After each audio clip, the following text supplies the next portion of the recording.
Hello everyone, welcome back to another episode of Blind Dates with Invertebrates. My name's Charlie. And I'm Taylor. On this podcast, we each pick an invertebrate and set them up on a blind date to test their compatibility through looking at a couple of their unique behaviors. Last week's date ended in betrayal, as our bachelorette jellyfish kinda sorta ate her date. I guess he was a little bit too shrimpy for her. Moving on, let's introduce our two invertebrates of this episode.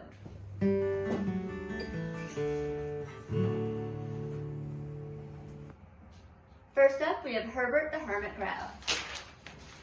This popular little crustacean is known for his mobile home and has numerous anemone friends. Next up, we have Camilla the cuttlefish.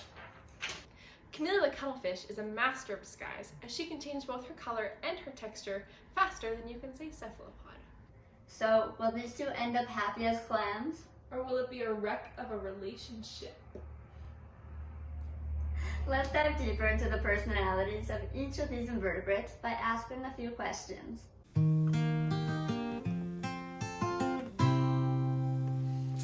So our first question is, are animals more introverted or extroverted?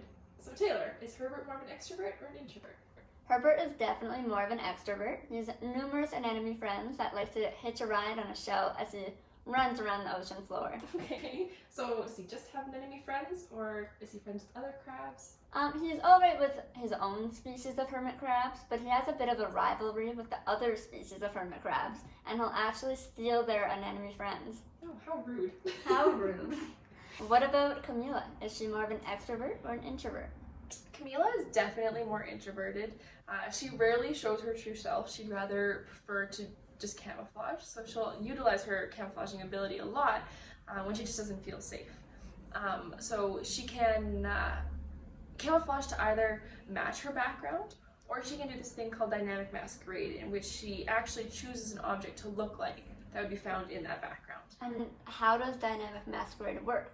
So it's actually a two-step process. So cuttlefish will first visually assess their environment, and then once they decide, okay, I want to look like this object, they'll visually assess the texture of that object and replicate it on their own skin. Wait, so they can change their texture as well as the color? Yeah, so they actually have these things, these components of their skin, they're called papillae, and they're what give the cuttlefish their texture. So they're these little, just kind of like bumps that they can form that are controlled by muscle, and there's multiple muscles that either extend them or they retract them into the skin. So if they're extended, then the cuttlefish is very bumpy and it looks like it could be seaweed or whatever. And then when they're retracted, the skin is very smooth.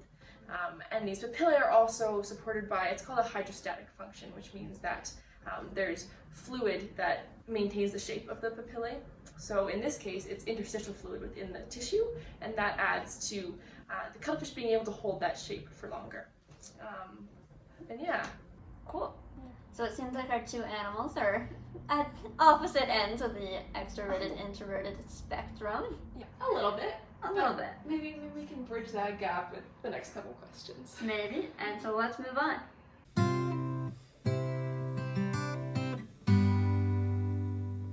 Let's move on to question 2. Is Camilla more of a touchy-feely animal, or is she more reserved? Camilla's definitely more reserved. She gets all of her reception visually, so she needs no tactile stimulation in order to understand her surroundings, I guess, which means that she probably doesn't want to be that touchy-feely. But like, for example, when she's camouflaging, she requires no tactile stimulation in order to replicate the textures that she sees. So she uses only visual stimulation.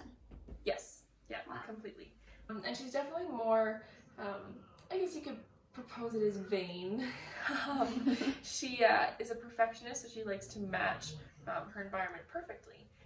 She's simple, where she only has 3 patterns that she'll choose to match, but yeah, she likes to focus on herself to make sure that she fits perfectly with the environment. And what are her 3 patterns? Either a uniform, a modeled, or a disruptive color pattern. So the uniform pattern usually happens in environments that are very homogeneous, low contrast, so such as sand or really small rocks that are all the same color. The modeled pattern occurs when there's moderate contrast and there's some rocks of different shapes and different sizes, but still pretty even. And then disruptive is when the environment is just completely just bizarre, I guess you could say. There's lots of contrast and lots of different shapes and sizes of rocks or whatever she's trying to match. But yeah. That's super cool. Yeah. So Herbert, touchy-feely, reserved? Definitely more of a touchy-feely animal. In fact, some of his past dates have said that he's a little bit clingy. So hermit crabs use only tactile stimulation to convince anemones to detach from whatever substrate they're on. So that could be a rock or the floor of the ocean.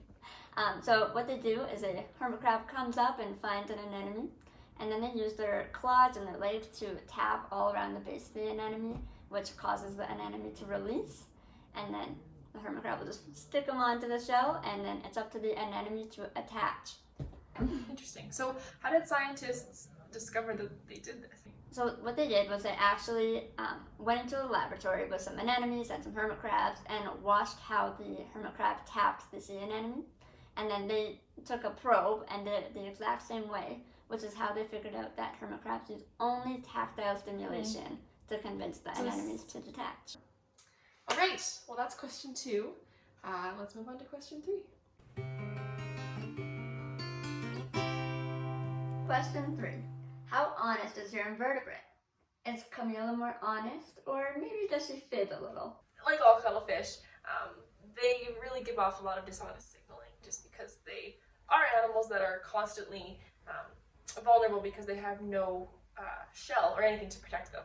So they use their camouflage and give off dishonest signals so that they're always safe.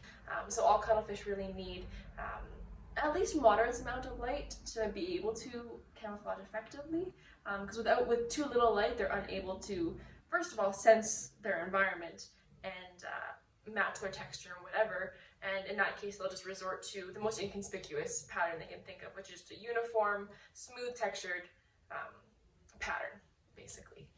Very interesting. Yeah. What about Herbert? Is he an honest guy? He is generally pretty honest. Him and his anemone friends have a very trustworthy, honest relationship that works both ways. Hermit crabs can benefit from the relationship from getting protection, as sea anemones actually will sting their predators, which are usually octopus. And it's actually works the other way as well, as hermit crabs will protect sea anemones by either running away from the anemone's predators, or they'll actually attack them.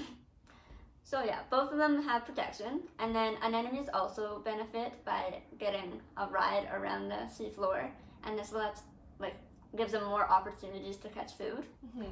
And then hermit crabs actually will place anemones on different parts of their shells for either maximum protection, but mostly for balance, because they have a shell, and so they need to be able to run away very fast if a predator's coming, or hide. And if you have a wobbly shell, that won't work as well. Don't want to end up just tipped over. Exactly. It would not be great for predator protection, which is the point of the relationship. Yeah. Neat. Yeah. Yeah, so this relationship, it's not looking good. Do you think there's anything that can save it? Well, they both have the same predator, octopus. That's true. Maybe they could bond over their mutual hatred of them. Maybe. Well, that's what that. I say we throw this relationship away.